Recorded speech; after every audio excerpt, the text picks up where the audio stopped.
kung one guess kung nasaan si Pastor Kibuloy? Nasa langit.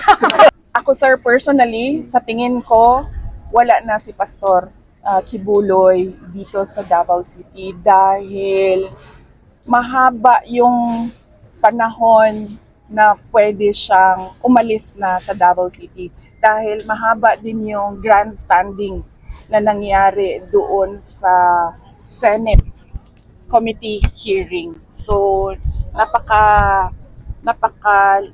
taas nung time na pwede niyang pag-isipan kung aalis na ba ako o hindi. At isa din yon sa mga dapat pag-isipan din ng administrasyon, no?